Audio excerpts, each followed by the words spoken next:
defensive fighter of all time. No, I'm the best fighter ever. Not just defense. We're going to go to the stats. And we're going to talk about Mayweather. And we're going to talk about other legendary fighters. Okay. Okay. No fighter in history has landed on a higher percentage than Floyd Mayweather. In terms of CompuBox tallies? Exactly. I took less punishment than any fighter in history. No fighter in history has beat more champions than I beat. They don't want to give me the props that I deserve because everyone else, they had a tough time. You know, all these other fighters had a tough time. I didn't have to have no tough time. I'm not that good. I'm that great that I made it look so easy. I'm just a special artist that paints a beautiful picture. See the passion in his eyes. That was Floyd Mayweather sitting down with our Joe Tessitore, always on the defense, both literally and figuratively, Skip. Were you surprised by those comments and that passion there? Stephen A. Smith, I wasn't surprised. It did strike me that these comments from your man Floyd Mayweather Jr. were extremely revealing, because here he is at this age and station in life and in his career, and he still feels compelled to try to convince us just how great he really is, because, in my opinion, Floyd isn't convinced how great he really is. So here's this man. He's 38 years of age. He's fought professionally for 20 years. 48 men have tried, as you always remind me, and 48 have failed. And here, number 49 comes on Saturday night, and Floyd continues to insist this is the end. This is it for him. Yet he's still trying to say that, we didn't hear the rest of this part of the soundbite, but he's saying, well, this fighter does this well, and this fighter does that well, but I do everything great. He even went so far in remarks to you, Stephen A., recently in Las Vegas, did Floyd, to disparage the great Muhammad Ali. I should say the greatest Muhammad Ali, to discount his rope-a-doping of George Foreman. All in the vein of trying to say, look, I'm even better than Ali was. But in the end, did Muhammad Ali have to tell us why he was the greatest? No, he just knew he was the greatest, and we knew he was the greatest, so he didn't have to keep beating us over the head with that. So here's a Floyd who knows full well his greatness is flawed. I always say he's the greatest defensive fighter. I don't know how you could argue that. Joe Tessitore said that in his opening statement that we heard there on the tape. And Floyd jumped all over it and said, no, I'm the greatest fighter, not just the greatest defensive fighter. But clearly, Floyd doesn't have great punching power. I bring it up all the time on the show because it's so painfully obvious to me, and I think painfully obvious to those 48 who tried and failed, that if we want to go pure knockout, I'm talking about knocking a man out cold, the way Marquez knocked out my man Manny, not technical knockouts, not the sucker punch knockout of Victor Ortiz. If we want to go back to Floyd's last knockout, unqualified knockout, I have to go to May 22nd, 1999. 1999. Somebody named Justin Juuko, J-U-U-K-O, Justin Juuko, that's his last pure knockout victim by Floyd Mayweather Jr. So he has to keep trying to convince us he's the greatest ever when all he's ever done is be the greatest defensive fighter. And it's hard for me to watch him because he runs too much and he doesn't inflict enough offensive damage on all those 48 opponents of his. So I get it that he lands a lot of punches, but he doesn't take his pound of flesh very often. They don't have that much impact. So I think deep down, Floyd's insecure about it. All the way to age 38, to his final fight, he's trying to go over the top to convince us he's the greatest ever, when we all know he's not. Sorry, Floyd. Well, let's be clear about something here. We all know we can't trust you to be objective about Floyd Money Mayweather because you think he's Chicken Mayweather and you've been disrespecting him for years despite his unblemished excellence in the ring. Having said all of that, let's be very, very clear about something. When you use the word insecure, it is clear you don't know Floyd Money Mayweather, because the last thing he is insecure.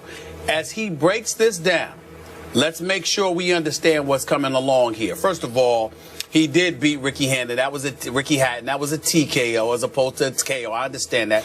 When he was moving up in weight, you got to remember, he started at the lightweight. When he was fighting Diego Corrales was a knockout artist. Floyd steps in the ring with him, knocks him down 6 or 7 different times. Had the boy crying in the ring. God rest his soul, because he ultimately passed away in the car. I understand that. A lot of it was a long time ago.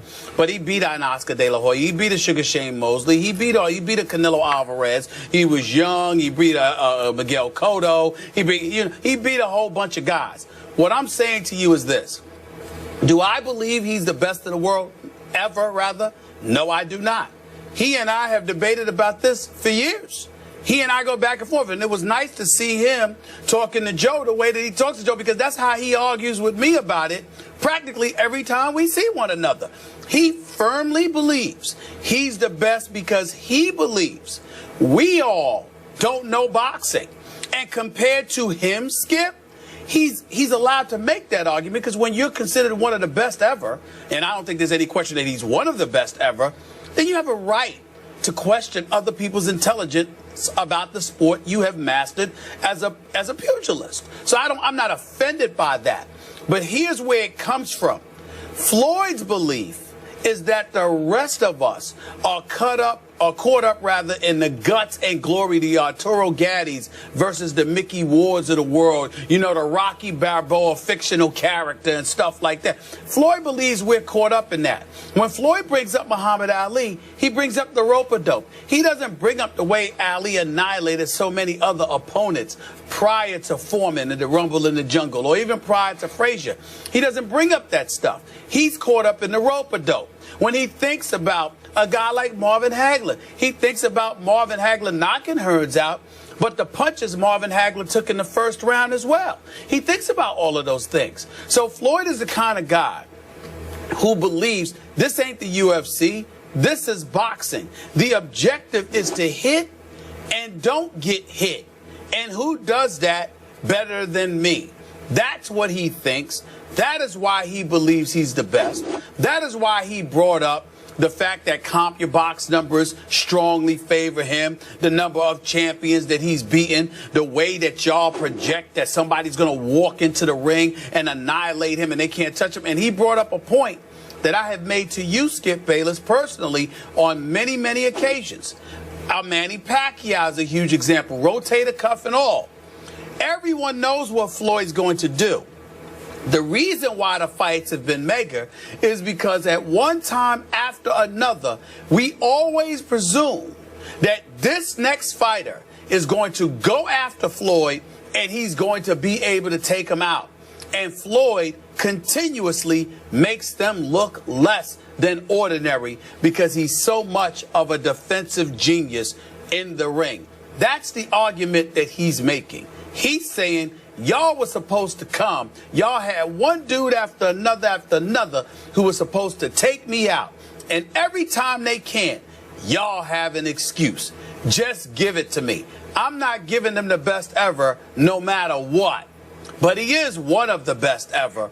And he's clearly the class of boxing over the last several years. Nobody else is even close. Okay, I hear you. But here's why I call Floyd insecure. Again, when you're 38 years of age and you're 48-0 and you speak the way we just heard him speak, trying to convince us again and again and again why I am greater than you think I am, you are very insecure about the way you're being perceived by the world. And the world doesn't believe that Floyd is the greatest. Even you, a friend of his, a guy who loves Floyd, just as a fighter, you're a fan of his. Right. I get that. I respect that. But even you are saying, no, it's Ali. I mean, would you give Floyd the edge over Sugar Ray Leonard? Because I wouldn't. I'm sorry. No, but what I'm saying to you, Skip, is this. I do understand and appreciate why he feels that way. This is a guy that sat down with me and tried to convince me that he has been through more racism than Muhammad Ali. He actually said that. He believes this, Skip. And so what happens is that when you have somebody, of course I disagree with that. Of course that doesn't make any damn sense to me. But the flip side to it is that as somebody who has been fighting since he was 2 years old, that has put himself through what he has put himself through to be the greatest ever in his mind, and one of the greatest ever unquestionably, when you go through all of that, you are going to be a bit sensitive to people that try to deny you what you believe you have firmly earned. That's not insecurity. That's you believing, yo, I earned this. I'm not going to let you take this away from me. And I'm telling you, most of us could appreciate that. Most of us can. Mm-hmm.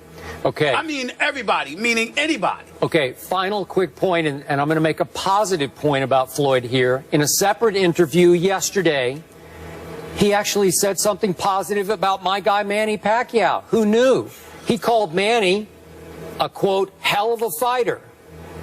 I think maybe he did that to set up a potential Pacquiao-Mayweather 2. I like it. Yeah, I do too. If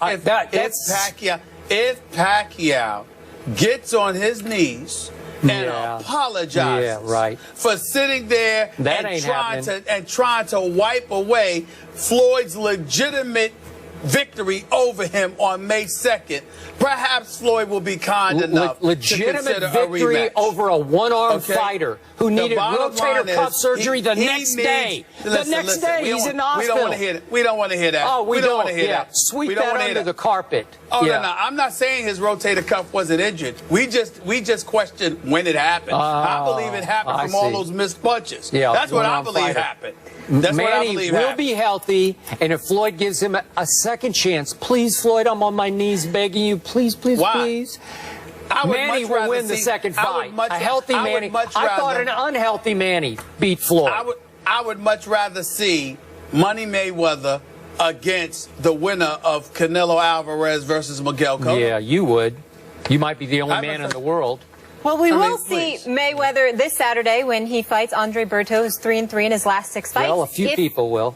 The charity fight. Yeah. If he wins, he'll tie former heavyweight Rocky Marciano's record of 49 wins, 0 losses, 0 draws, and that was set back in 1955. Coming up,